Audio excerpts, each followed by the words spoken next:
Well, good morning and good afternoon to everyone around the world who is following this important event in Argentina, the United States, Germany, and surely many other countries as well.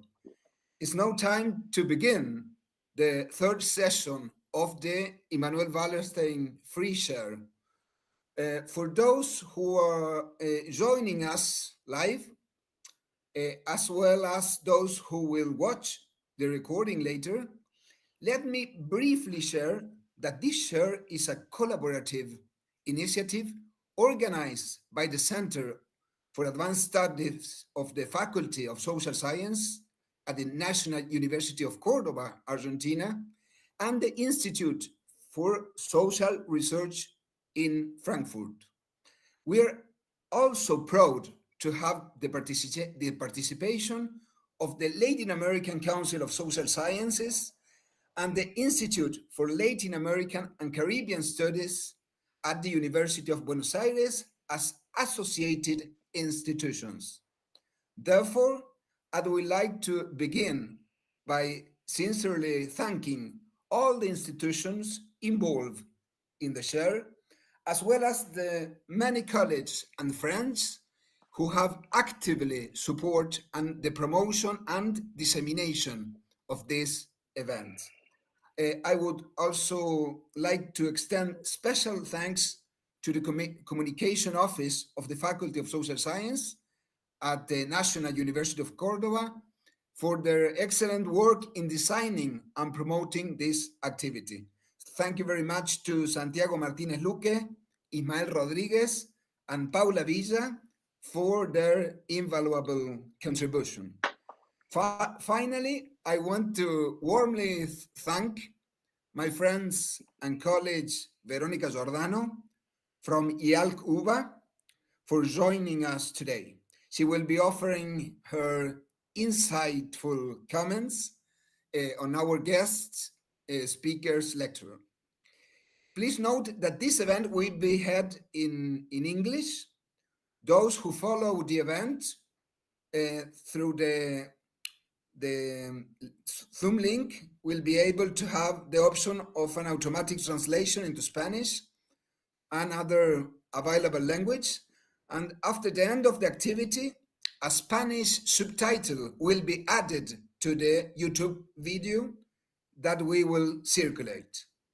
Well, without a doubt, I would say today we have an exceptional session, a session that will be led by Julian Go. Our guest is professor in the Department of Sociology at the University of Chicago. Julian Go research explores the social logics, forms, and impact of empires and colonialism, post-colonial, decolonial thought, and related question of social theory, epistemology, and knowledge, and global historical sociology. Julian is a truly prolific author.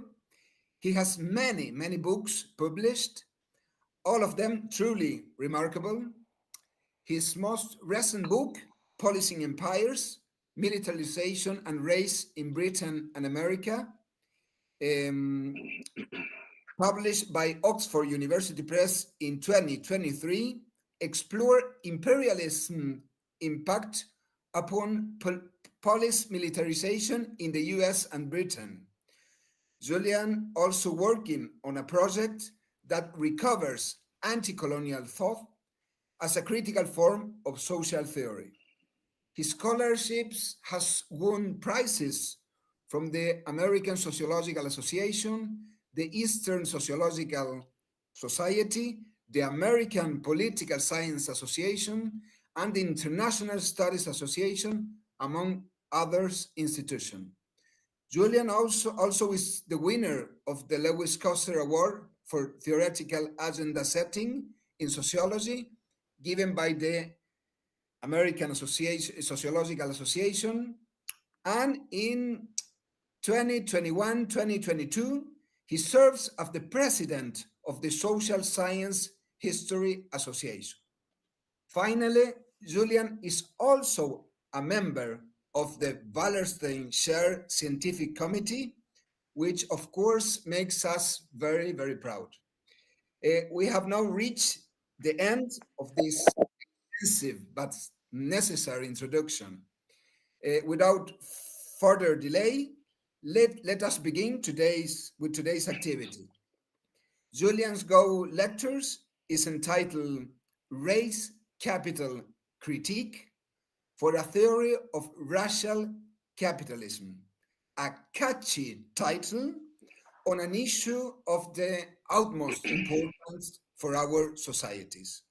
Once his presentation, which will last approximately 40 to 45 minutes, is concluded, we will open the event to comments, questions, and discussions. So from this moment on, the event is in your hand, Julian. Please go ahead. Thank you very much. Thanks to you, Esteban, for organizing this, and all of the institutions involved, and to Veronica Giordano for discussing my talk. I look forward to your comments. Lo siento por hablar en inglés, mi español no es suficiente.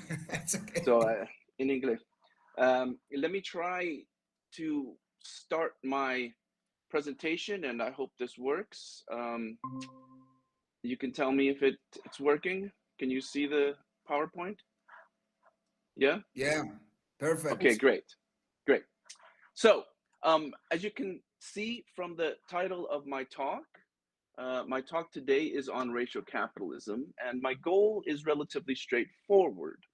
That is to ponder whether there is a proper theory of racial capitalism rather than just using the words racial capitalism as a descriptor or concept to discuss some parts of history.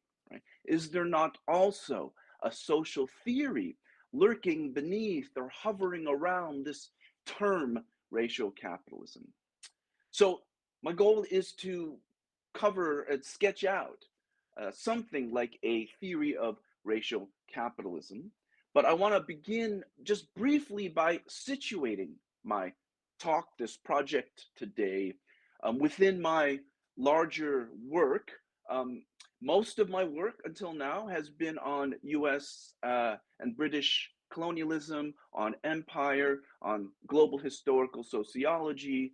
I've also devoted a lot of time to post-colonial thought, and it's relevant for social theory. And my project on racial capitalism, though new, springs from this latter project on post-colonial thought.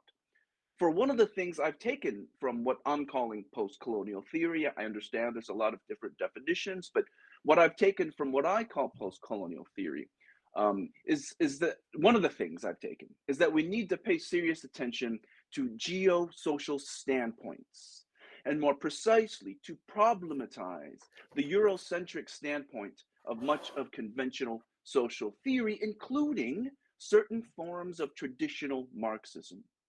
Indeed, while Marx's theory of capital purports to have a universal character, we have to acknowledge that it is nonetheless rooted in a particular standpoint, the standpoint of the 19th century industrial factory in England, where white male laborers and white capitalists interacted. This then is the standpoint of the presumed center.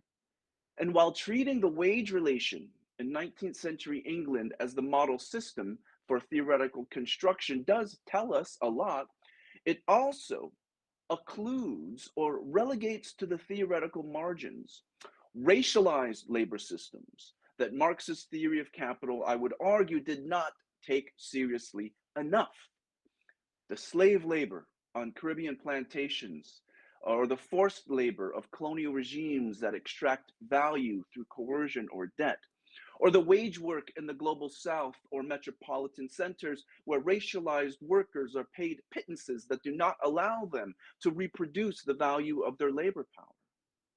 So my interest in post-colonial thought had led me to these elisions and to search for theories that have taken other standpoints on capitalism seriously.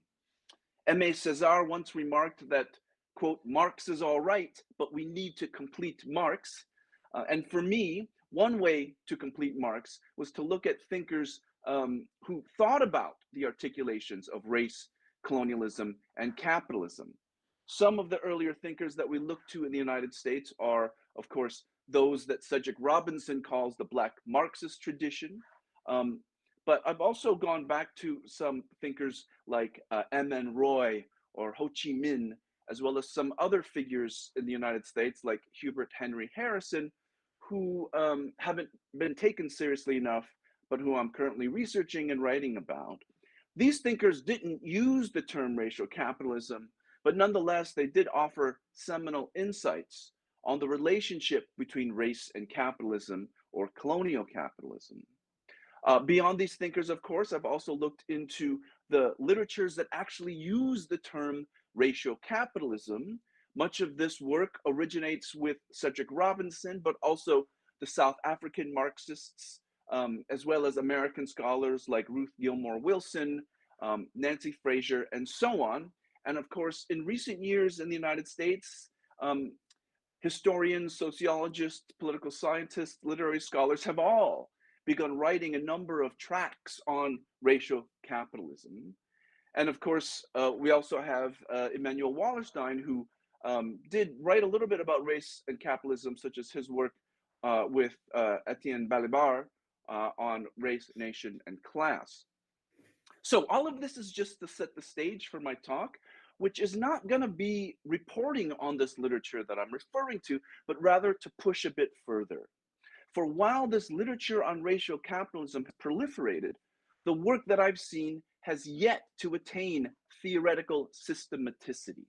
There are few clear statements about racial capitalism as a social theory, and when there are such statements, there appears to be disagreement. And I think that this lack of theoretical consistency and lack of coherence has rendered the literature subject to critique.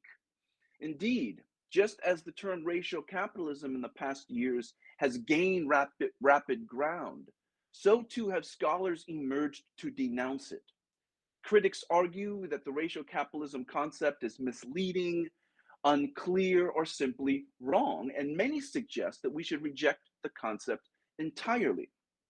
Now, in the United States, these critics have come from the academic left, interestingly, rather than the academic right. One of these critics is Loïc Wacquant, who published this piece in European Sociological Review, sort of bringing the debate to Europe. And before him, there was Michael Walzer, who, for those of you who don't know, is a longstanding figure of the left in the United States. He's professor emeritus at the Institut for Advanced Study at Princeton, and most importantly, former editor of the important American leftist journals Dissent and the New Republic. And after registering his criticisms of the term racial capitalism in the journal Dissent, Walzer announces it might make sense then to ban the phrase from the pages of left newspapers and magazines. Loïc Wacquant is a bit more sympathetic, but nonetheless warns that the trend of talking about racial capitalism is leading to what he calls a, quote, conceptual speculative bubble, unquote.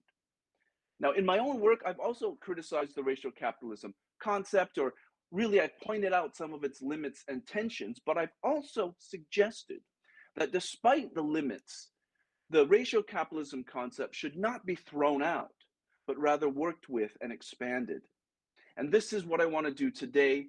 I want to sketch a beginnings of a social theory of racial capitalism, one that can address some of the tensions that I pinpointed in this earlier article, and also one that can absorb these criticisms by the likes of Walzer or Wacquant. And to be clear, this is just the beginnings of a theoretical project. I'm very much in the early stages, but I'm trying to think about some logically connected concepts that might help push the conversation forward. So to start, I want to dispatch the critiques of the racial capitalism literature that have emerged. And the way I want to get there is by breaking down some key aspects of the racial capitalism literature. For one of the things you'll find when you read what has been written about racial capitalism is that there really isn't a singular theory. There's rather a broad field of discussion that contains a variety of claims, focusing upon a variety of things. And this variety, I think, is what enables many of the critiques of the racial capitalism literature, because the variety, the heterogeneity in the literature makes for a lot of misunderstandings and a lot of selective readings. So we need some clarity here. And I propose to try to get some clarity to make two differentiations that we can find in the literature. That is, first, a differentiation between racial capitalism theory as a theory about historical origins or development on the one hand, and on the other, the second differentiation is between the strong versus weak version of the theory, or rather whether the theory posits a necessary or contingent connection between race and capitalism. Now, I'll come back to these. I will clarify and elaborate them. Let me start with this first differentiation, this first version of the theory, right? Racial capitalism theory as a historical origins theory.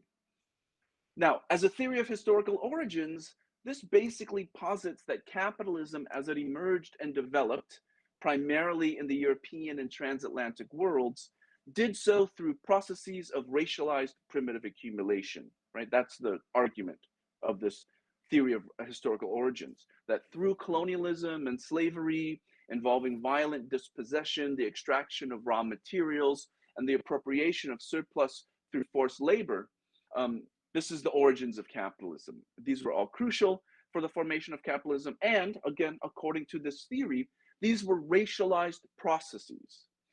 They targeted peoples racialized as inferior, and racialization also justified the accumulation. For readers familiar with Cedric Robinson's book, Black Marxism, this is more or less one of the arguments he offers when he uses the term racial capitalism. Historically, he says, capitalism did not emerge and develop in disregard of social distinctions. It rather seized upon and operated through them. The historical thesis is also one intimated by the philosopher Nancy Fraser, who's a prominent philosopher in the United States. And her argument is twofold. She claims first that capitalism originates and develops through which she calls expropriation, which is different from Marx's notion of simple exploitation.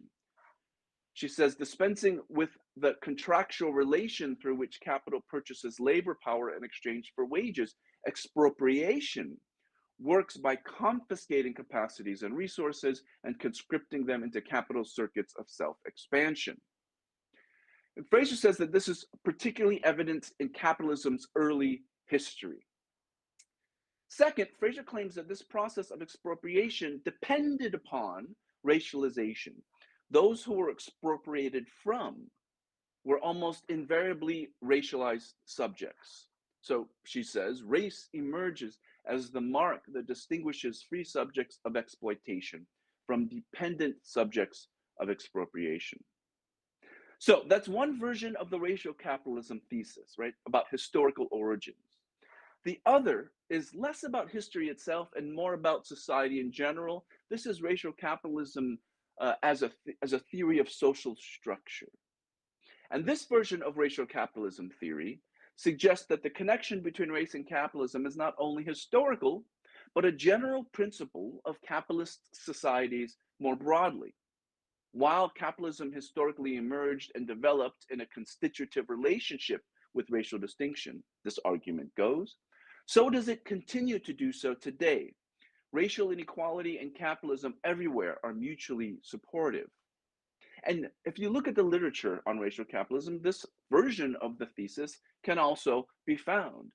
Even Nancy Fraser, who I just referred to, insists that her theory of expropriation does not only refer to the beginnings of capitalism, but that it's also a continual process that is vital for capital accumulation everywhere.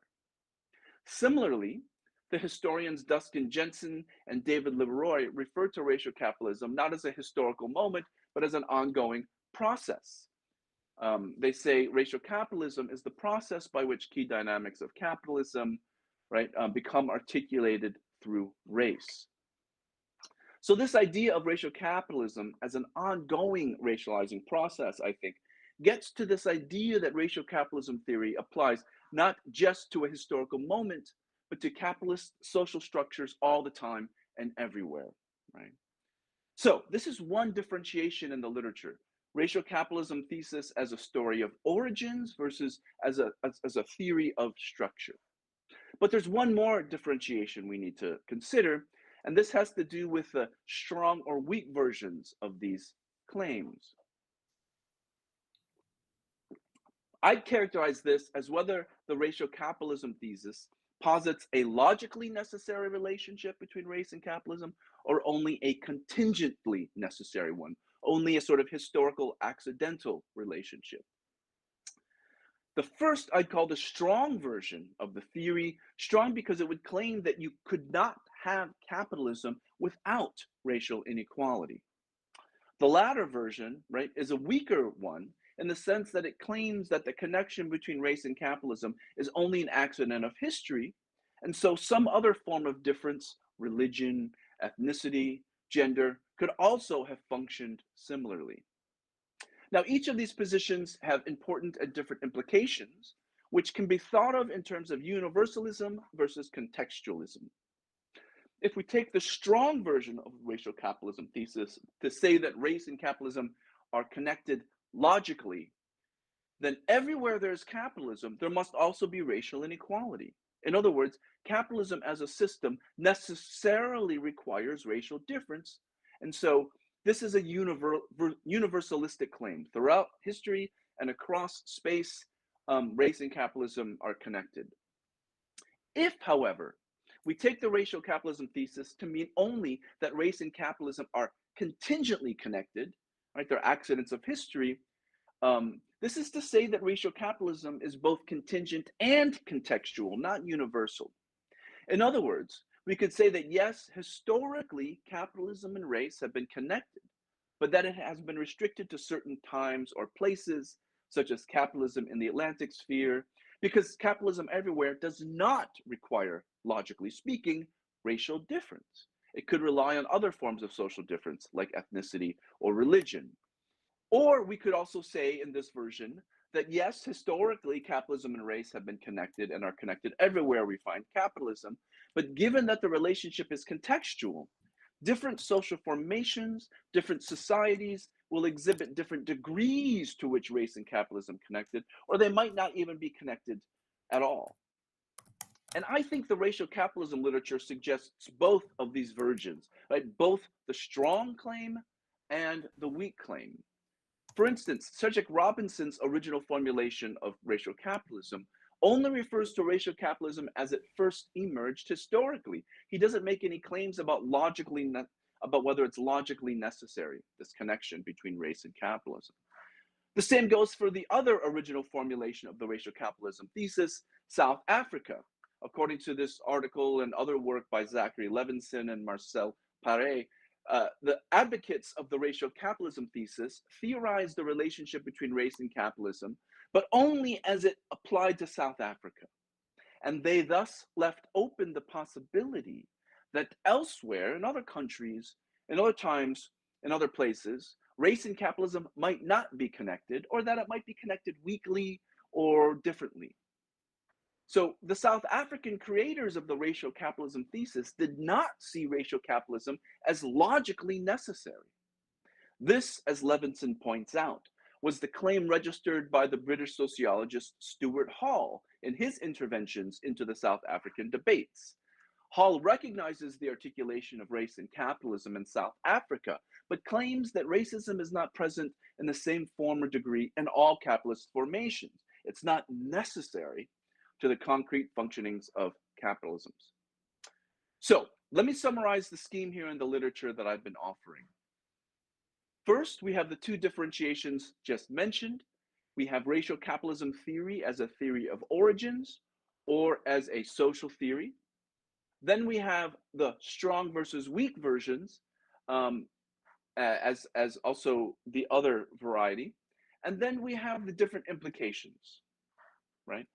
So you can see here the different implications of these different versions of the theory. Now, why is it important to keep these differences in mind? Why have I gone through all this? Well, I think doing so helps us make sense of the critiques of the racial capitalism literature that I referred to earlier and that have emerged over the years. For I would argue that when you read these critiques, they are based upon selective readings of the racial capitalism literature, and they select out only for the strong universalist version of the theory. Mhm. In other words, these critiques are not critiques of the racial capitalism thesis that race and capitalism are connected, but rather they are critiques of one version of the racial capitalism thesis, the strong universalist version that sees race and capitalism as necessarily, logically, and universally connected. Take the main critique, for instance, which I would call the locational complexity critique. Walzer, Loic Wacquant, others like Sanjay Subrahmanyam criticize racial capitalism theory for its supposed US centrism. The fascination with race by this critique might be legitimate when it comes to discussing US slavery or the US today, but to transpose it to other contexts like China or Russia or France, where race is either non-existent or where all the workers are presumably of the same race, or where race takes on different meanings, this would be a category mistake. In Bourdieu and Wacquant's famous phrase, it would be an example of the cunning of imperialist reason, whereby North America's fetishization of race is inappropriately transposed to other parts of the world. So, for instance, Walzer says that Chinese capitalism is not racial. That's the form of capitalism sponsored by the Chinese communists is non-racial. The predatory version of capitalism that prevails in Putin's Russia is also non-racial. So this is one of the reasons Walzer says, well, because of this, the racial capitalism thesis doesn't make sense. We should throw it out. Similarly, Wacquant claims that when you go outside the context of the US or apartheid South Africa, race is too complicated. It's too many meanings. It's not the same thing. And so he says, racial capitalism is hard-pressed to accommodate the varied historical bases of race as a naturalizing and hierarchizing principle of vision and division. He adds also that even slavery, he says, is not a racial institution. The historian Sanjay Subrahmanyam adds a similar criticism about the complexity of racial meanings. He says there are significant temporal and spatial variations in processes of racialization, which have a particular salience for the Euro-Atlantic world. But again, the implication, what he and Wacquant are saying, is that once you step outside of the Euro-Atlantic world, race is too complicated. It doesn't really exist in the same way at all. And therefore, the racial capitalism theory that race and capitalism are connected is wrong and should be thrown out. Now, there's a lot of problems here with this critique. One, of course, is that it's premised upon a problematic methodological nationalism. For example, sure, if we look at European countries in the 19th century, they would appear to be predominantly white. And so how could race be entwined with capitalism? But this is, of course, a narrow view. It could be that the relationship between race and capitalism in one of those sites where race and capitalism do not appear to be connected is only because the relationship between race and capitalism is externalized or it's global, right? For example, if we look at the French economy in France itself in the 18th or 19th centuries, we might not find that racial inequality was connected to the development of capitalism. But if we adopt the Wallersteinian perspective of looking beyond nations to their global relations and look at the French imperial economy, which constituted what we call the French economy. And so if we look at France's overseas colonies that had included Haiti or Algeria, it would be difficult, if not impossible, to say that the development of French capitalism was not racialized, right? There's a larger racialized colonial division of labor crucial for the development of capitalism, which we would not see if we only used our methodologically nationalist lenses. So this is one problem with this locational complexity critique that I mentioned. It's too methodologically nationalist. But there's another main problem here that I want to get at, and that is that the locational complexity critique is only a critique of one version of racial capitalism theory, the strong universalist version, right?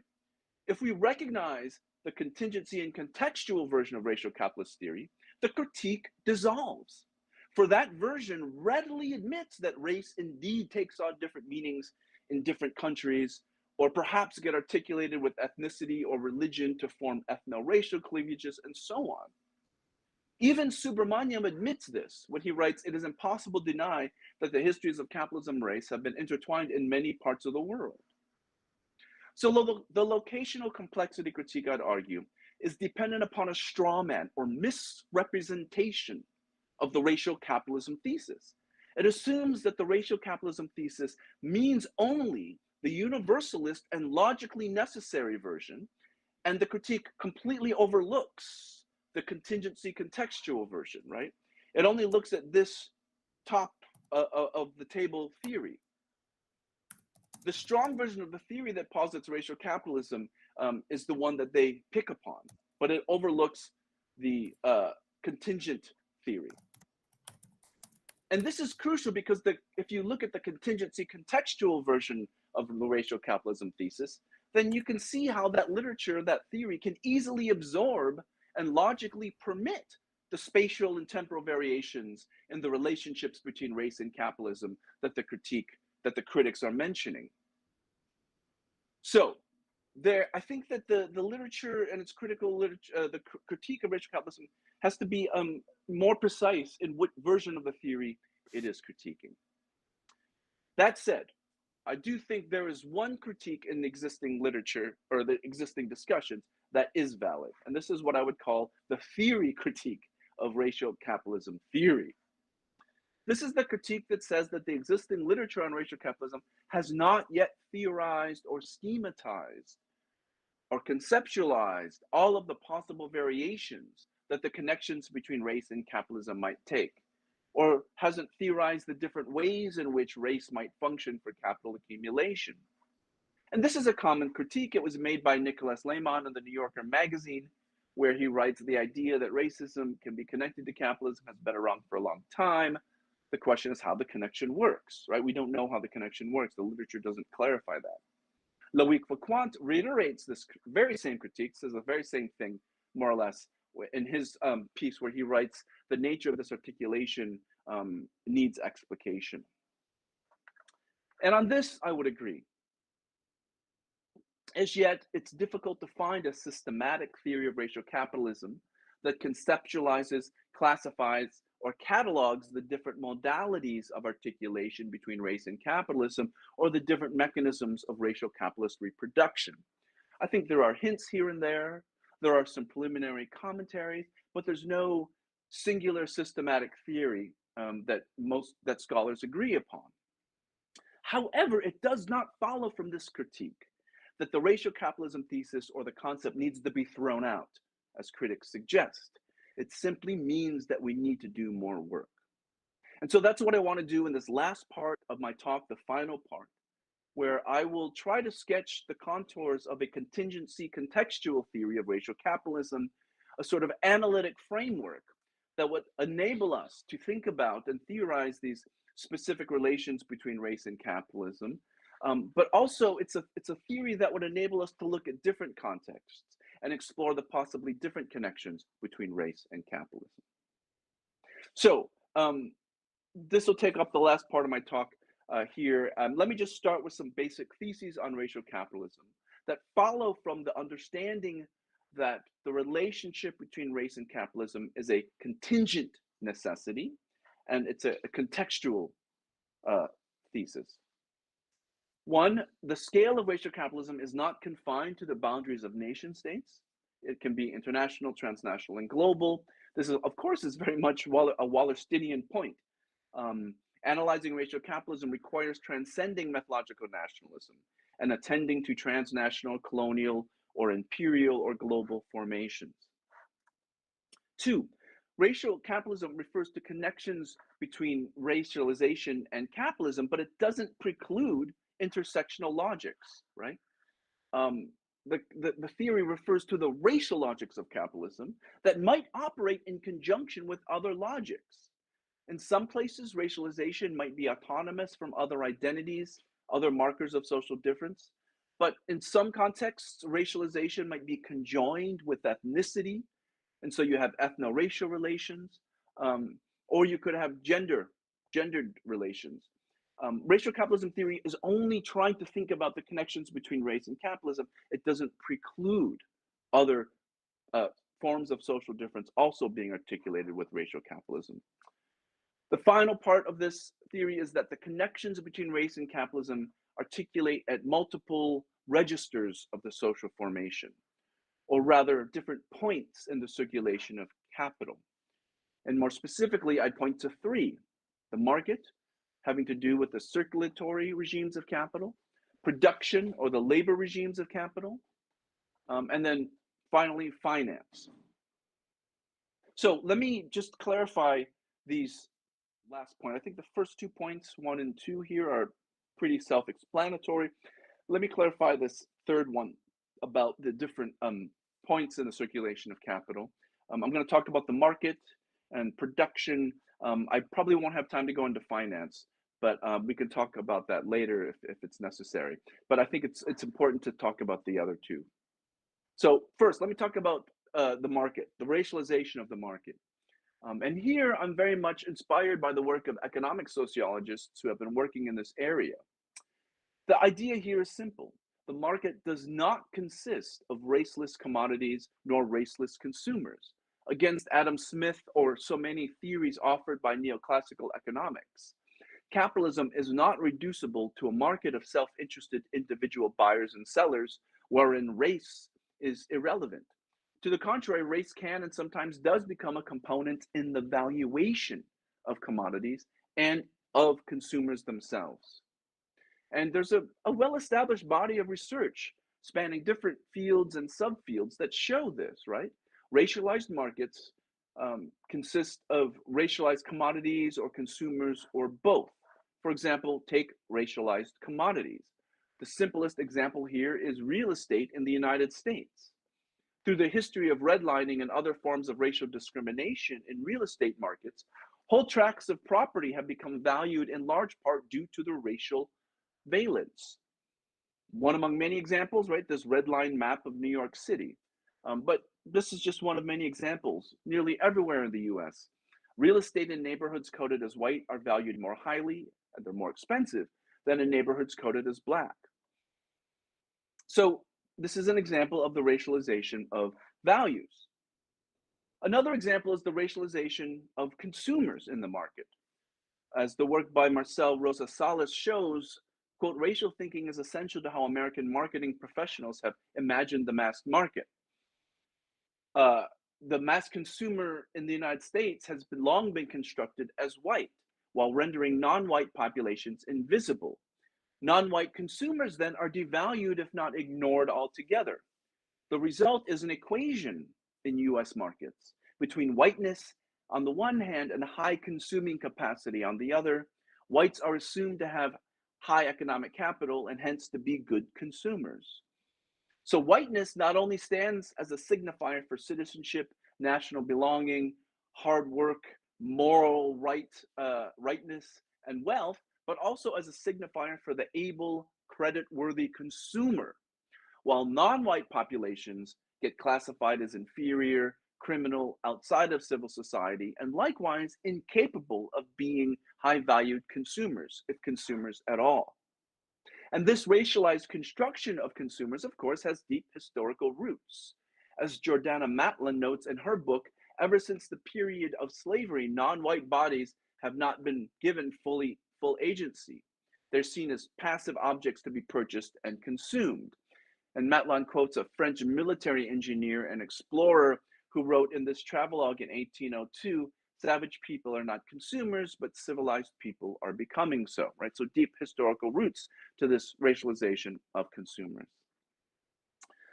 Whatever the historical roots, this racialized construct of consumers generates all kinds of racialized dynamics in consumer markets. It's tied to how, say, Black people in the United States are seen as not worthy of consumer credit, so that they have to rely upon non-traditional sources for loans, including predatory lenders. It leads to the ill treatment of non-white people when they go into shops and stores, right? They're assumed to be thieves or they get neglected and mistreated. And we could probably think of many other examples in other countries.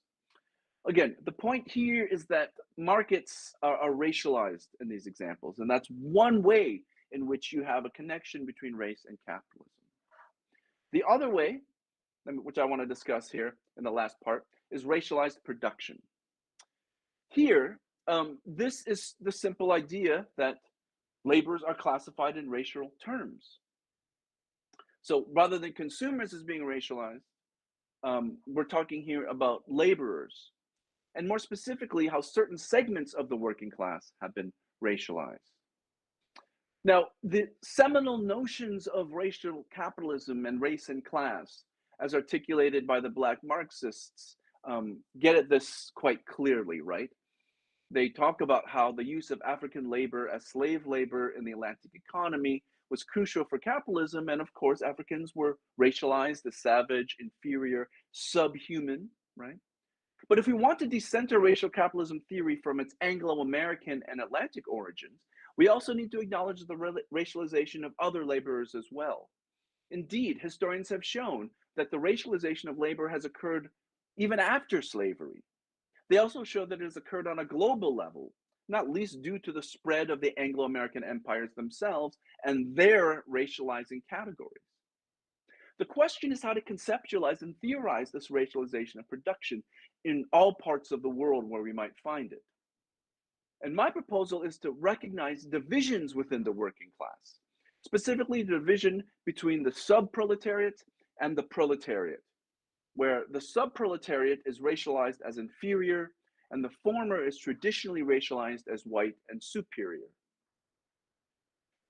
Now, to be clear, in proposing this division, I'm diverging from some of the thinking on race and class that has been part of the racial capitalism literature. On the one hand, there are claims that the fundamental racialization of class and capitalism is between the bourgeoisie and the proletariat. So, for example, in the classic discussions of racial capitalism that emerged from South Africa, the whole point was to reckon with the fact that capitalism in South Africa did not look like capitalism in England, as Marx theorized, because the class divide between capitalist and proletariat mapped directly onto race. A small handful of colonizing capitalists were white, while the majority of laborers were black. On the other hand, some theorists in the Black Marxist tradition have argued that the working class itself is divided along racial lines, and that this divide is a fictional divide, serving an ideological function, right? Divide and rule. Oliver Cromwell Cox's work in Caste, Class, and Race is exemplary. He says that racial antagonism, or race prejudice, as he called it, emerges only with modern capitalism, and that it is an ideological tool of capitalists. The bourgeoisie generates racial ideologies as a way to drive a wedge within the working class, who would otherwise organize around shared economic interests. The Black Bolshevik in the US, Hubert Henry Harrison, argued the same in his work earlier than Cox's. He said that essentially, racism, not religion, is the opiate of the masses. Now, I'm arguing something a little different.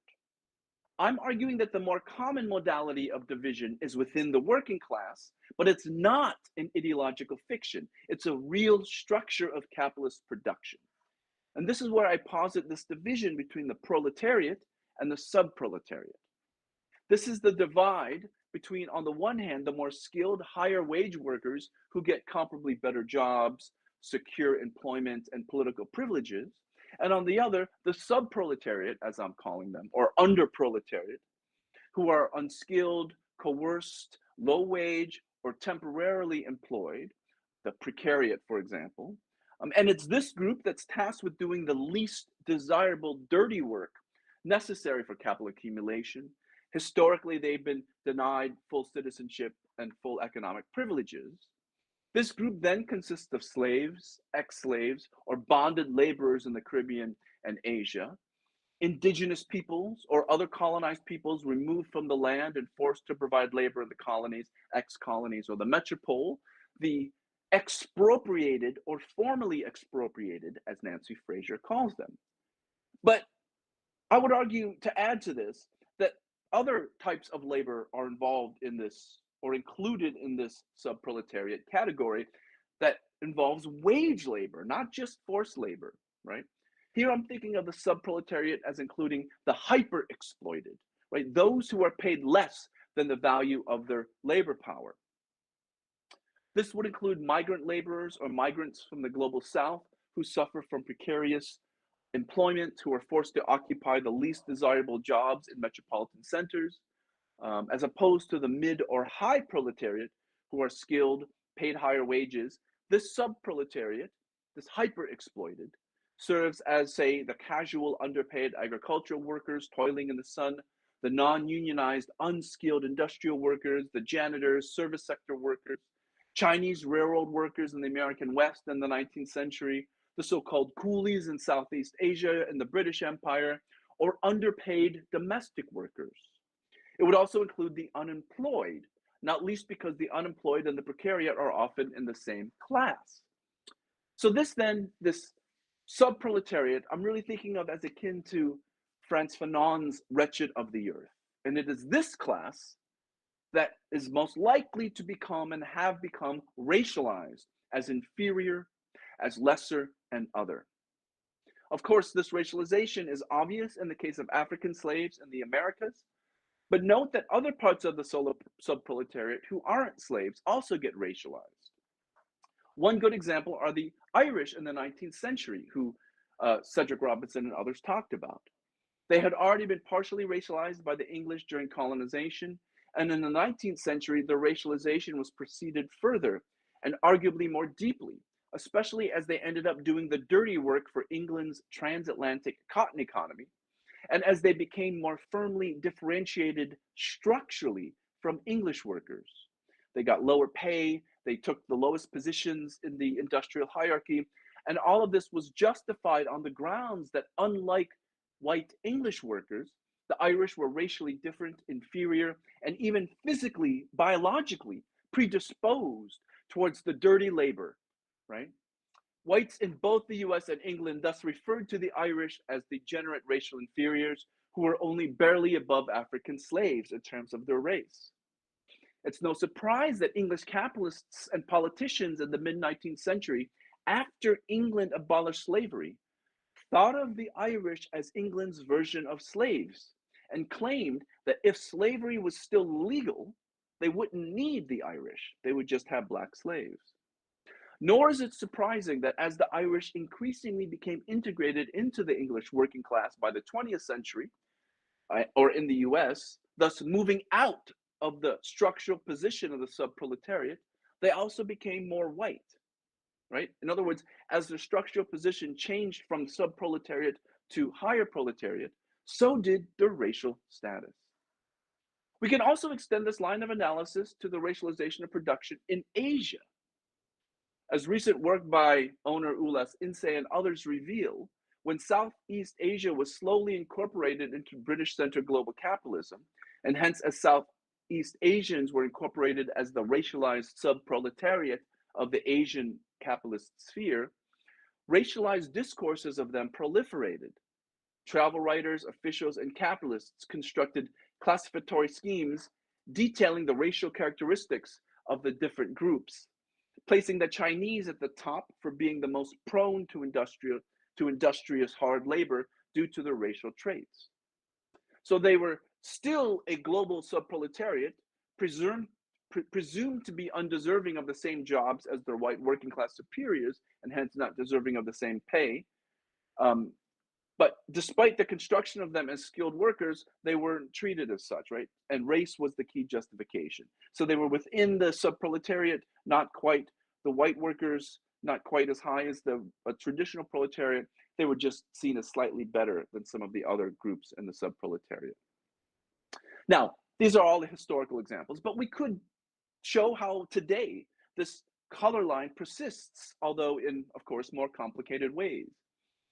It's hard to ignore the fact that much of the subproletariat around the world today is racialized. Or if they're not currently undergoing racialization, they are the peoples who have been historically racialized. And it's that history, one could argue, that have set them along this path-dependent trajectory to their present-day positions within the world economy. It would not be unfair to notice that many of the world's peoples who occupy the lowest rungs of the economy, that these people have long been racialized peoples. In the United States today, Mexican, Filipino, Jamaican, Trinidadian, Puerto Rican, and various other migrants form the sub-proletariat, doing the dirty work in factories, fields, Amazon warehouses, offices, restaurants, wealthy people's homes, and conference conventions and hotels. And it is the racialized workers from the ex-colonies and the peripheries of present-day empire who did the underpaid dirty work during COVID in the US, as this article by my former student, Zofia Edwards, discusses quite brilliantly. Structurally, all of these groups are like the slaves, ex-slaves, Irish, and Chinese workers in the early days of capitalism. And they are, of course, just like the colonized subproletariat in the global economy. And like these groups, they continue to be racialized, or at least ethno-racialized. They remain part of the global subproletariat and hence are those seen as racially other. And I stress this isn't only about the United States or just Asia, of course. This is also on a global scale. We have to acknowledge that the racialized workers in global factories are articulate with gender, right? So women are also racialized given their lowest positions in the hierarchy. Europe too, right? It would be difficult to deny that the racialization of certain groups has proliferated in Europe in the past decades, not least as increasing numbers of migrants and refugees have been entering Europe. Many of these migrants and refugees had constituted the global subproletariat historically, and they are now serving as Europe's metropolitan subproletariat.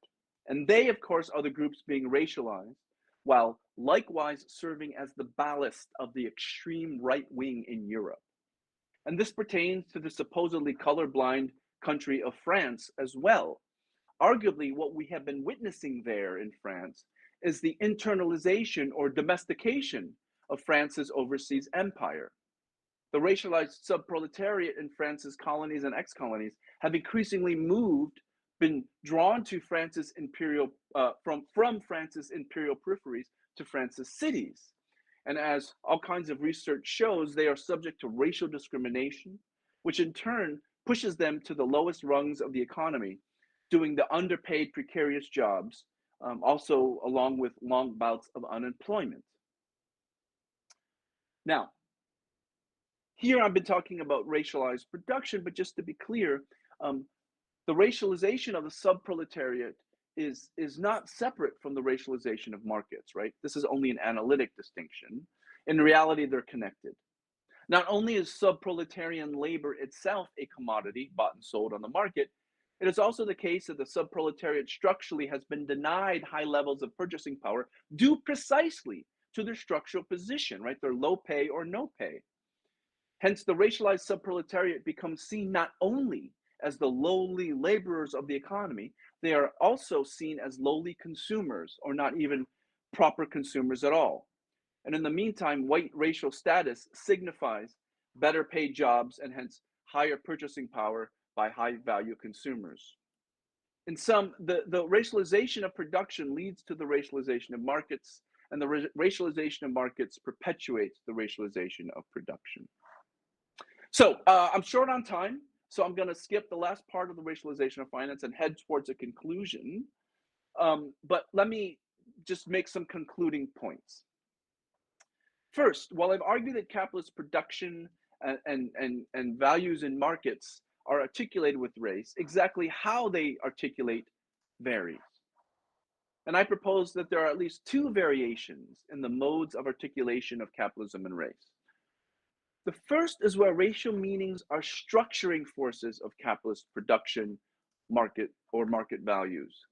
For example, capitalists might pressure imperial states to colonize foreign territories because they see peoples there as lesser and inferior due to their race.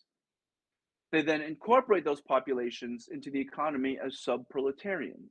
And here, racism, racial schemas are acting as a guiding force, driving capital towards certain places and peoples, leading, of course, to the racialization of production. Alternatively, the second mode of articulation is one where racialization is a structured feature of production or outcome of production or of market exchange. In this scenario, racialized or certain socio-historical conditions facilitate the insertion of certain groups into locations within the economic hierarchy, and racialization follows, right, as a result. For example, capital confronts colonized peoples abroad or migrants from the global south desperate for work because they have been pushed from the land or faced high unemployment rates at home, and capital exploits this opportunity, right? Capital hires these populations as sub-proletarians, paying them less wages and subjecting them to extreme working conditions. Race then functions as the way in which people legitimate this exploitation. Society justifies the labor hierarchy on racial grounds, asserting that the low pay and poor treatment fit or is appropriate to the racial makeup of the workers. Racism thereby enshrines the inequalities of production, or as the historians Jenkins and Leroy put it, race serves as a tool for naturalizing the inequalities produced by capitalism. This point actually resonates with something Immanuel Wallerstein said. In his piece on the ideological tensions of capitalism, he writes, racism provides a non-meritocratic basis to justify inequality. In other words, capitalism generates, in its pursuit of profit, these inequalities, and racism follows, right? It becomes a justification. All right, so that's one key component. The last key component of this theory of racial capitalism I want to stress has to do with this issue of contingent or logical necessity. My theory by now is one that suggests that racial capitalism is only a contingent necessity, an accident of history. While I think that capitalism necessarily generates and requires social inequality, I can't find in a theory of capital any requirement that those inequalities are racialized or have to be racialized, right? In other words, there's a logical necessity for capital accumulation to have a sub-proletariat, and hence to have this sort of inequality within workers. But there's only a contingent necessity to the racialization of the sub-proletariat. After all, when you look at Marx's theory, right, he talks about how capitalism requires or generates unemployment and also generates a hierarchy of labor, right? So he's already pointing in his theory to these distinctions, like between what I'm calling the proletariat versus the sub-proletariat. But whether this hierarchy is racialized is contingent, right? It's not necessary that these divisions or hierarchies become racialized. I think that historically what has happened is that race has been used to justify or structure the low pay, low status of workers, and race has enabled the subproletariat to be targets of exploitation and to be seen as deserving of their low status of the hierarchy. But the fact that this has been constructed in racial terms is probably an historical accident, right? Theoretically, at the level of logic, right, capitalism could generate ethnic difference or religious difference or national difference to justify the hierarchy. And we know, of course, that capitalism has already seized upon gender difference as a way to rationalize some of capitalism's inequalities. Or even ideologies like individual merit could rationalize these inequalities, and often does. So yes, race has been the dominant modality of classifying the hierarchy of labor in capitalism as we know it, in actually existing capitalism. But there are logically, theoretically, different functional substitutes for race. And this is important, and this is my last point, because it raises certain ways of thinking about the future. If the relationship between racialism and capitalism is only a historical necessity, as I've suggested, that this means that a theory of capitalism could imagine a future system of capitalism where racialization is no longer tethered to it. There might be possible, if not likely, a post-racial future within capitalism. This would be a scenario where ideas of racial difference dissipate or disappear, Or if there does remain racial difference or racism, they aren't structured or mapped onto a hierarchy of production, or they're irrelevant to capitalism's operations. You know, they're not mapped onto or necessary for capitalist social structure. They might exist, but they're not, you know, intimately tethered to capitalism. I do think this is one possibility that follows from a contingency contextual theory of racial capitalism that I've been laying out here. And I would argue, in fact, that Marx's theory of capitalist development contains this logical possibility, if not the historical possibility, which might be why he didn't embed a theory of race in his theory of capital in the first place. But that's for another discussion. Let me end here, and I thank you for your time.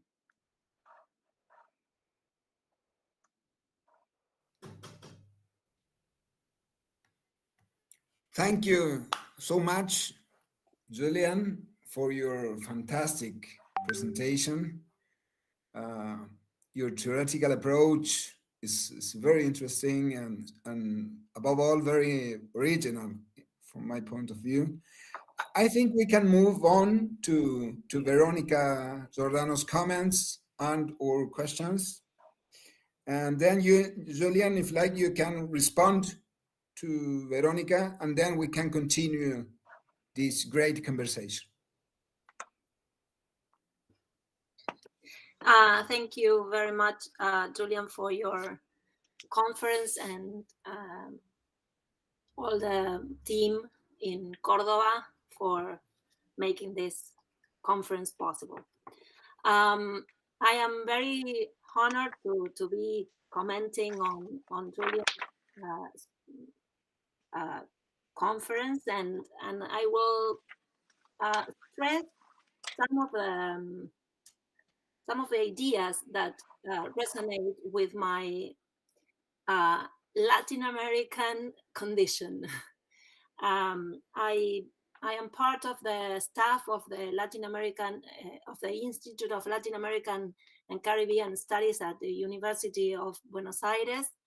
I work in the field of Latin American studies, precisely in the field of historical sociology, trying to think of the possibility of a Latin American historical sociology. So a lot of the things that Julian has just shared made a lot of sense for me. He's a critic of the universalistic version of racial capitalism theories. And he proposes that articulation of racialization and capital accumulation is not a logical necessity. That makes a lot of sense for me, and I assume that it makes a lot of sense for most of the Latin American scholars who are trying to think from the global south and the possibility of a theory that is not, I wouldn't say US centrist or imperialistic or even Eurocentristic. I am using the term Occidentalist. The term Occidentalism, I think, is more adjustable nowadays to find ways of understanding how the capitalist system works within a global situation or a transnational situation where China is a very strong player. So I think that Occidentalism is a concept that can help us distinguish or discriminate a lot of the ideas that we are discussing now. This argument of Julian's about the contingency context theory. So I think it make a lot of sense for us. But I wonder if a theoretical approach that rather than a final theory is like the ultimate aspiration we can have as critics of the universalistic matrix of theoretical work that we inherited from modern paradigm of science. Julian was talking about the incompleteness of some of the critics. He's trying to absorb these critics of criticism of racial capitalism and its incompleteness in his own theory of context and contingent racial capitalism. But I wonder if this incompleteness is the trait of the theory we can the maximum level of abstraction we can reach. So in that case, we shouldn't bother to try to provide a theory that goes beyond that incompleteness, but just accept that this incompleteness is the maximum level of theorization we can reach. In that sense, I completely agree that a theory must be generalizable, but not general or universal. And so we must focus on the empirical work we need to deliver, to find the ways social conditions shape this racial capitalism. So in that sense, I would like to mention 3 of the works that have been produced in the institute where I work, that I think there are a contribution and to this empirical work and this conversation we are trying to start between the North and the South, between the universal and the historical or contingent situations. One of the books is has just been published, is by Julieta Rostica. Julieta Rostica is a sociologist at the University of Buenos Aires and a researcher at the Institute of Latin American Studies of this university. And she has just published a book, Racism and Genocide in Guatemala. And in her research that has taken her most of her life, she tries to, she argues that racism characterized the specific way in which the social order and the political order was structured in Guatemala, producing genocide. The second work I would like to mention is one by Sebastián Levalle, who is also a researcher at this institute, who has just published a book in Colombia, which is a result of her doctorate thesis that I had the pleasure to direct. And his book is titled Researching with Nature.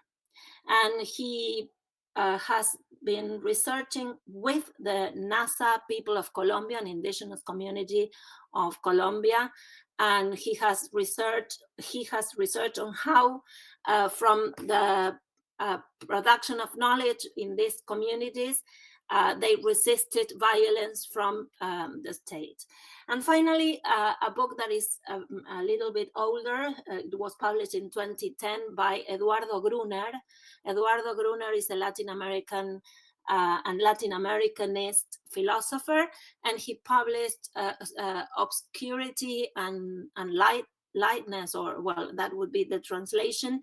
And he researches into how the Haitian revolution has intertwined race and indigenous thinking and produced a concept of race that is very revolutionary, in the sense that they have in Haiti, 1805, they produced a national constitution that stated that all persons from then on were Black, creating the status of Black people, even though they were not Black in origin, and giving the citizenship a racial connotation. Well, I am just mentioning these three works because I think that the historical conditions of the division of labor between the North and the South in the academic field leads to the fact that we don't talk, or we don't establish connections or dialogues between us. And I think that this proposition of having a middle range theory or middle range concepts of racial capitalism, together with empiric exploration of the historical conditions of how it works all over the world, without the aspiration of having a universalistic science, because I think that in the end, the universalistic science is a result of universal capitalism, is the way we should advance in our work. The second comment I would like to make, it's about, and I'm sorry, I am not making questions for you, Julian, but I'm sure that after all I am saying, you will surely have something to feedback.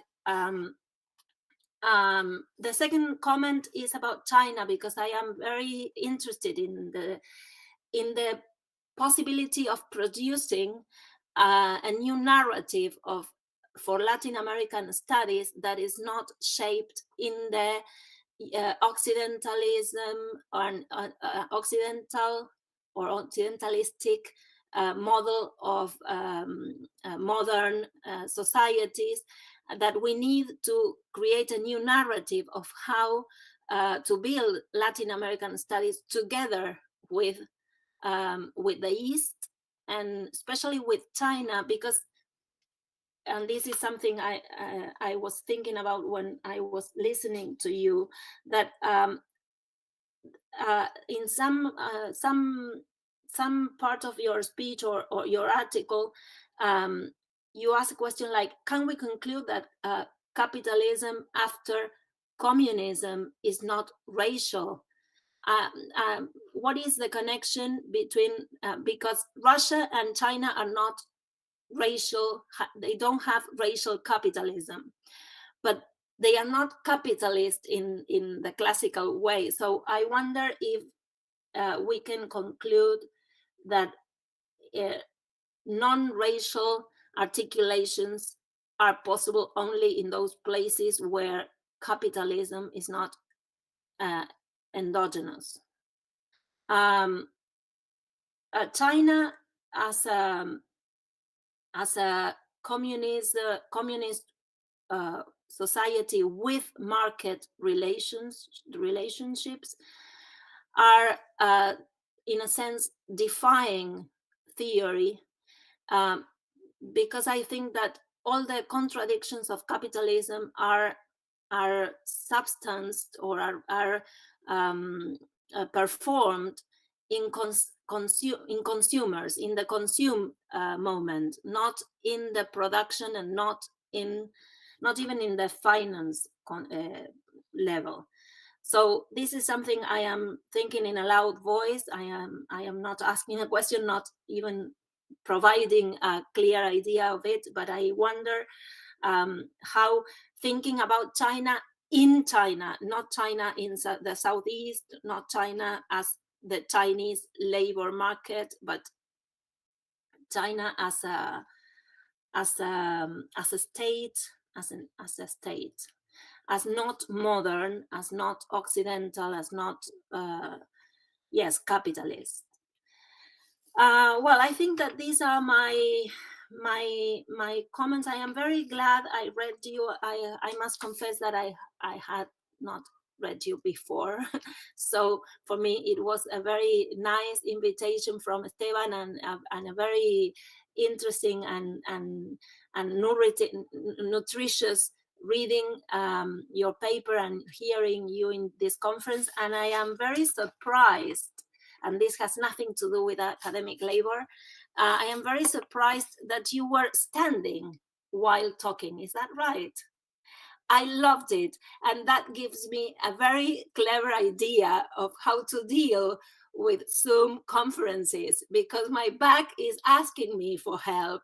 So I think that being standing and not sitting is a very good way of giving these kind of conferences through digital media. Well, thank you very much, Julian and Esteban. I hope I am satisfying your I don't know, your ideas of what a comment should be like.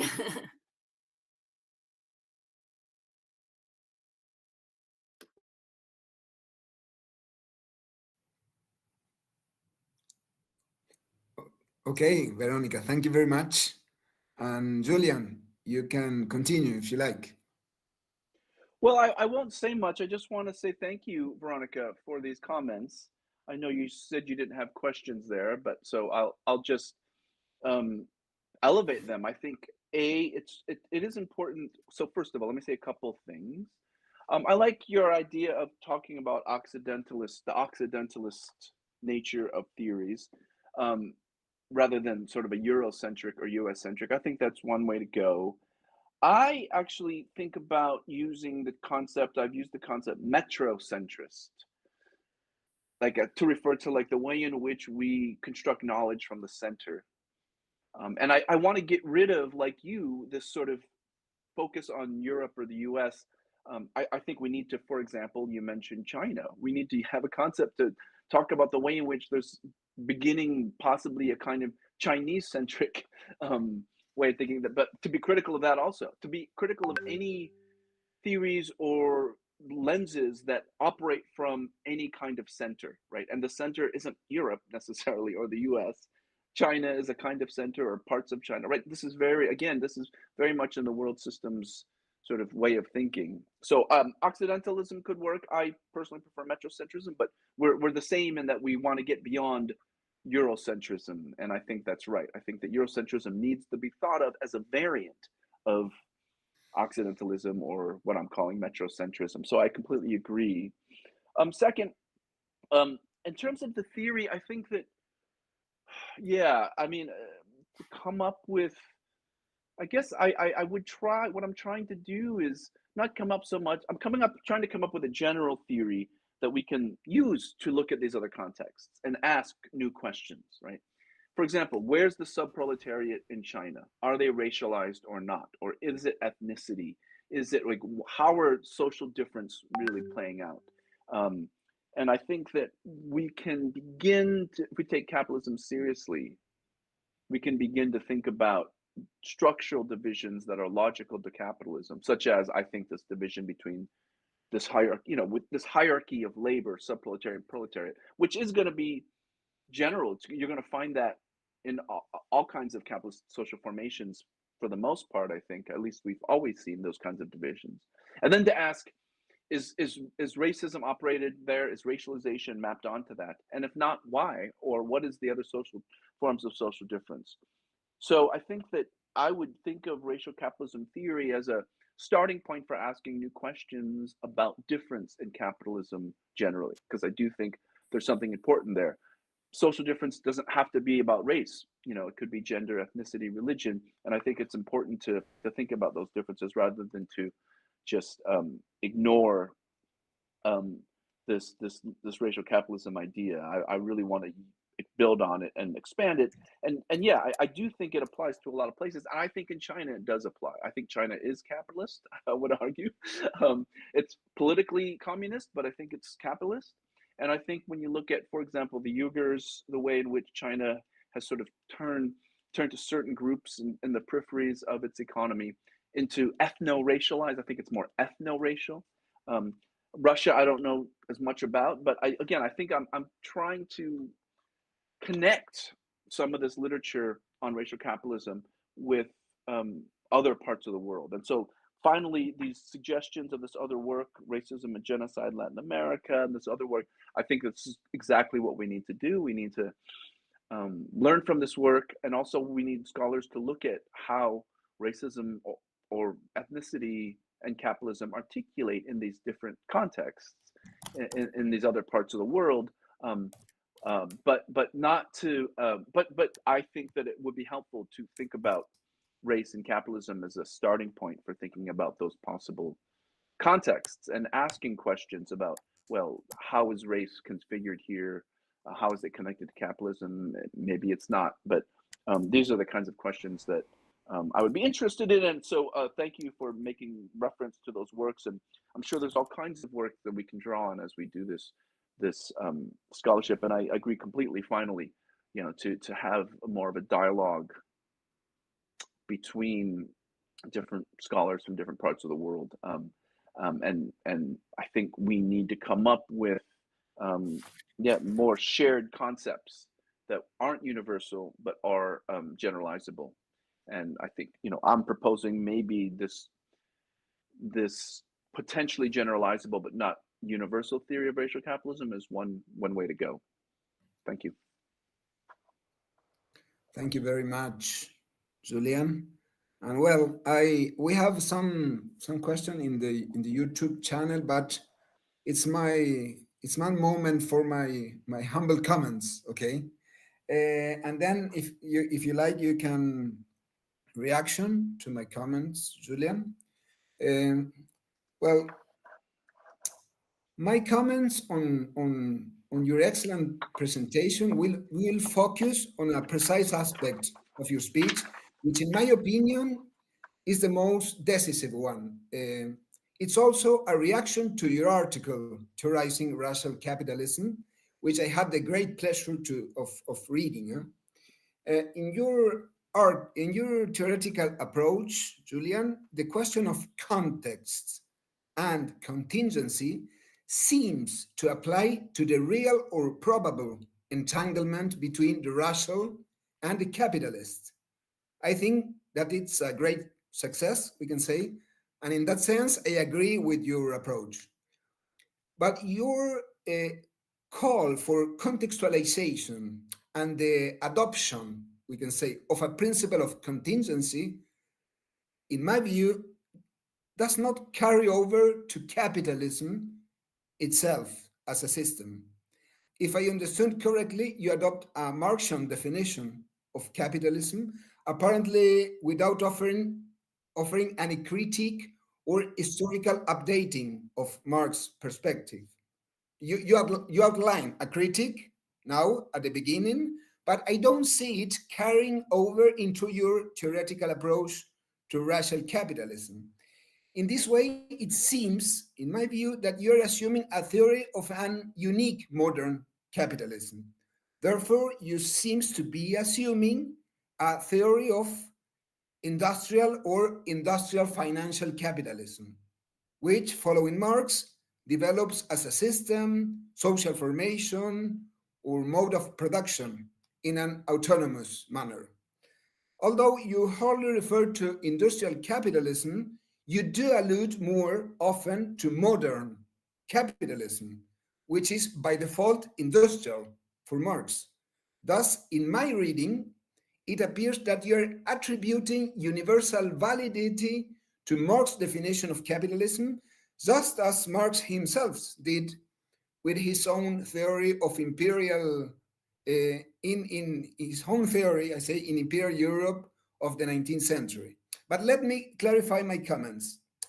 If I observe your theoretical choice from the tradition of Latin American critical sociology, I would say that from the 1960s onward, it has become evident that this Marxian capitalist system does not fit the capitalist form of Latin American countries, which were never determined by an industrial sector. This did not happen even in the largest national economies, such as those of Brazil, Mexico, and Argentina, which achieved only very modest progress in industrialization through import substitution during the 20th century. However, this critical literature does not adopt an anti-Marxian position. What it does is relocate and re-historicize Marx's theory of capitalism, adjusting it to a Latin American reality whose trajectory of dependence on imperial center as you know, began with Spanish colonization and thus predates, we can say, Weberian European modernity or modernization. Moreover, some scholars, supported by strong empirical evidence, argue that the industrial capitalism of the core countries were able to exist and develop precisely because they succeeded in exploiting the commodity-based capitalisms of peripheral countries. I'm referring to those forms of capitalist organization, Julian, whose cycle of accumulation depends on the export of raw materials, whether or of agricultural, mining, livestock, or fishing origin, and which were established in Latin America and the Caribbean starting in the 19th century. Here, I'm not referring to Marx's theory of primitive accumulation, which you cite in your work, and which explain the emergence of European capitalism from a global perspective, but rather to the domination of one form of capitalism over another. Here then we have at least two different, unequal, and combined capitalist systems forming a higher capitalist unity, but only one represents a dominant modern trajectory. What this intellectual tradition offers is a critical and historicized vision of the old framework of the International Division of Labor, following in the footsteps of David Ricardo. The vast majority of the Latin American left became anti-imperialist when they became fully aware that the main resistance to the industrialization of their economies or societies came from the global north. And I think it's important to clarify that this tradition of Latin American critical theory not only seeks to show that Marxian theory of capitalism and later Leninist theory of imperialism don't automatically fit Latin American historical reality, thus generating a type of restricted regionalist thought, but also there is a deeper issue in the way modern paradigms in general have theorized about the societies of the global north, given the historical interdependence of the global north in relation to the south, or at least to a fraction of the global south. In my opinion, this point is clearly highlighted by Stefan Lesnich in his work and in the lecture he gave in this share. And I believe my very lengthy comment, and sorry for that, is entirely meaningful in relation to your excellent presentation, Julian, since the theory of capitalism is the starting point you establish in order to later think about how the entanglements with the racial questions are structured. If I understood correctly, what you propose is to enrich the theory of capitalism by integrating the racial problem or dimension where it truly belongs. Therefore, following the theoretical strategy you propose, we must first reach an agreement on what we understand by capitalism from the most abstract level to its historical and localized concrete form, both in the global north and the global south, in the center and the periphery, and above all, how these different capitalist economies related to each other through world history. Thus, I would very much like to hear what you have to say in response to my comments. And again, thank you very much. And congratulations again on your great speech. Thank you for those very provocative questions. It's a really important point. So I guess let me say a couple of things. Let me say, first of all, yes, I'm working squarely within the Marxian tradition, no doubt about it. But I don't read Marx's theory of capital as being about industrial production. I think we have to differentiate between the Marxist theory of capital and capitalism.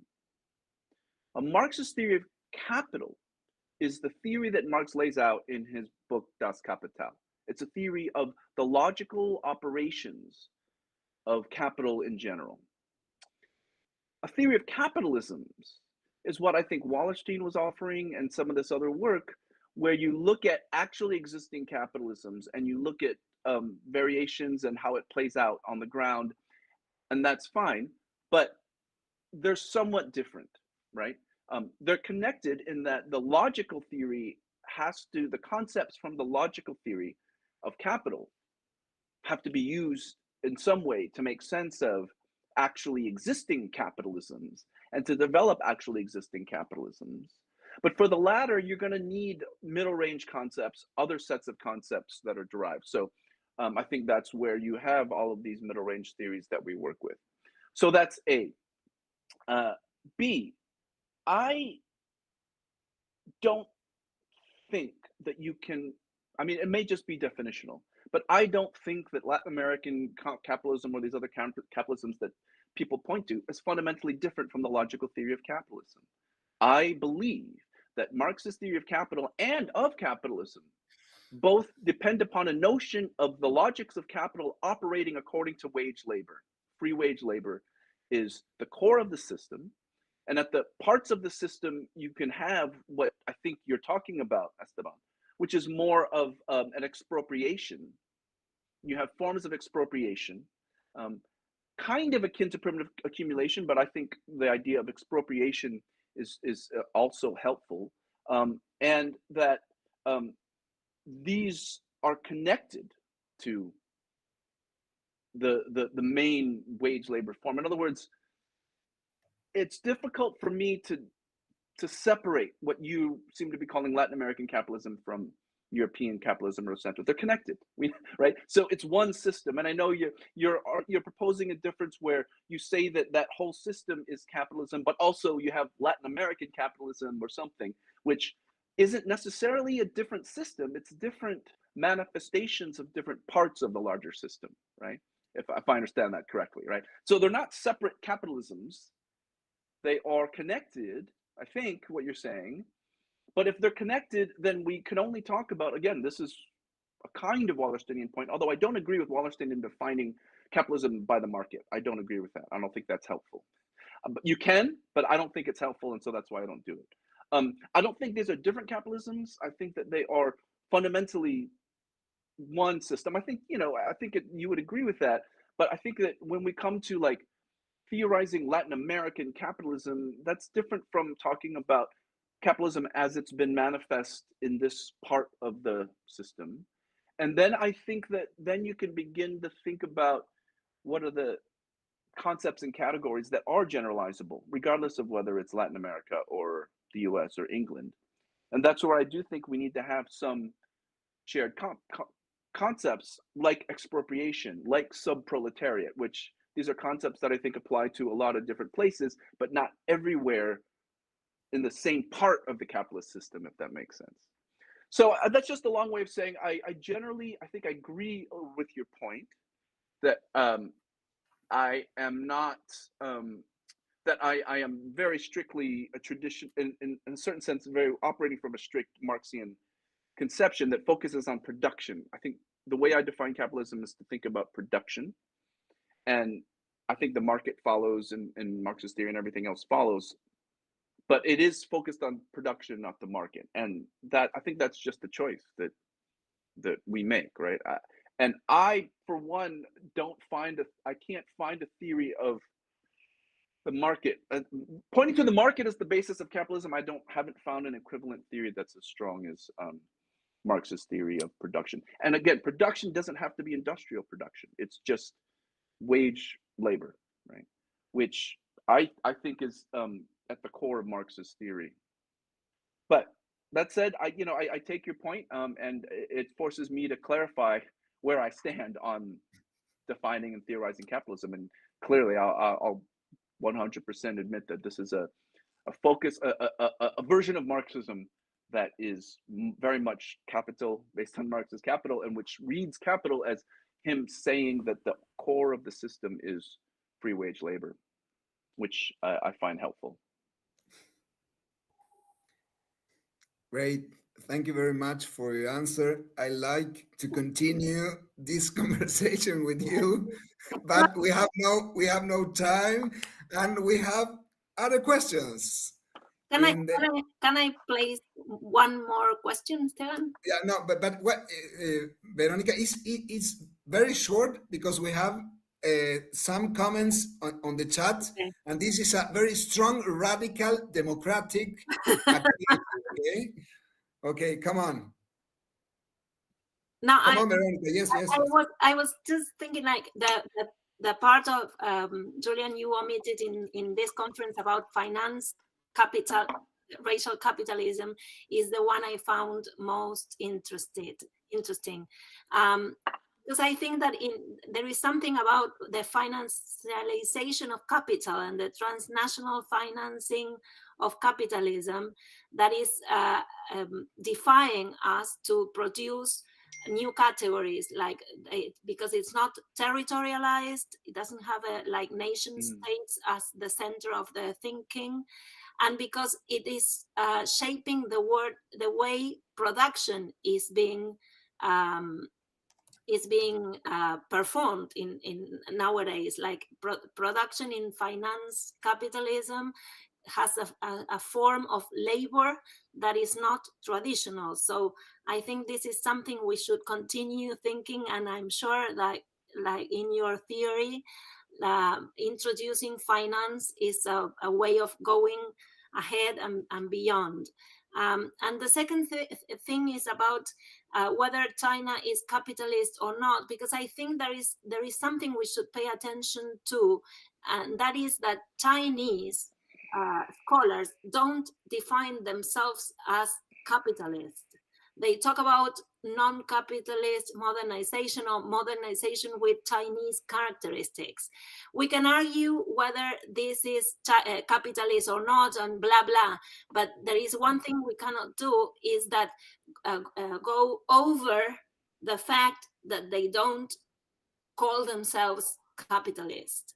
That there is a conversation needed there that should include Chinese scholars discussing their Chinese modernization to conclude whether China is capitalist or not. Otherwise, I think it's going like in a sense of like reproducing some of the standards of this North Global conversation, where we, without inviting to the conversation the subjects, the scholars that are producing knowledge in some ways, in somewhere in the planet, like by omitting that, we are reproducing this kind of colonial and not post-colonial thinking. But that is, again, ideas that I think aloud while I am listening to your interesting conversation between Esteban and Julian. Thank you, Esteban, for giving me this second chance.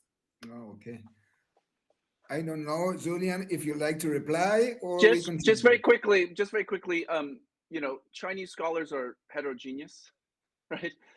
So there are some Chinese scholars who don't think China is capitalist. There are some who do. So, if I agree with you, we have to talk to a different scholarship and different scholars, but I also don't see Chinese scholars as a singular viewpoint on this. I think there's a debate there that'd be very interesting to learn from. Yeah. But great. I see there's comments here on the side at the YouTube, right? Is that what we're looking at here? Okay. The YouTube conference? Yeah. You can see it. We have one from Bolivia, Adriana Coronado Rioja, and then a comment, not a question, from Johanna Buchmann. Yeah. Would you like to reproduce it, or how you prefer to do that? Can they speak, or are they not able to? No, they can't. Okay, we have to read it. Okay. Yeah, I Yeah. can read it. So Adriana Okay. says, greetings. Yeah. It says, first, in your view, is it possible to think that the central axis is race rather than economics? This is an idea proposed by Indianism in Bolivia. Very interesting question. I personally don't think it's race rather than economics. I think, again, maybe it's because I'm a Marxist at core. I think that the capitalist system as an economic system is primarily of interest. I do think that that's not to say that race doesn't structure things, right? In my theory, I said that you can have racism as structuring economic things, but I think when I think about the system, I don't think about race as abstracted from an economic system. I think about the economic system and then think about how race is connected or not. But it's a very good question. I have to look into this Indianism in Bolivia question. That sounds very interesting. The second concerns the existence of Black bourgeoisie in the United States and transformations occurring in various sectors of Latin America where non-white bourgeoisies are emerging. That's a very important point, and it gets to my last point about I do think that we can begin to see, not that there's no racial inequality, but you can begin to see the possibility of a non-racialized capitalism where non-whites and whites, or people coded as white and people coded as non-white, are equal bourgeoisie and they're equal proletariat, right? I think that's logically possible. I think that that's where the race and capitalism theory as saying that racism is necessarily part of capitalism, I think that that's where it's wrong. Not that we're there yet. Race is really powerful. I can't underestimate how powerful racism is, and race is as a way of structuring the way we think and structuring the economy, because it has been historically so important and so deep, and we live with it. But that said, I can imagine a post-racial capitalist future, right? And I think you're beginning to see signs of that. And what you're pointing to, the existence of Black bourgeoisie and sort of non-white bourgeoisie in Latin America emerging, one could say that that's examples of why this is a possibility, right? They're examples of the beginnings of that, one could argue. Joanna Bachman, yes. Regarding a side point, I don't think Russia today has non-racialized capitalism. Yeah, and again, I'm no expert on this, but it's really interesting to hear from you about that point.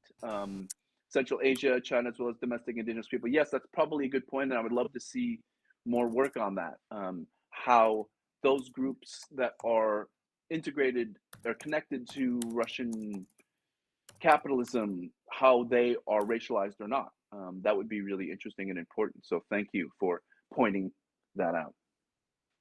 Are there other comments here that I'm missing, Esteban? Do you see others? Nope. Okay.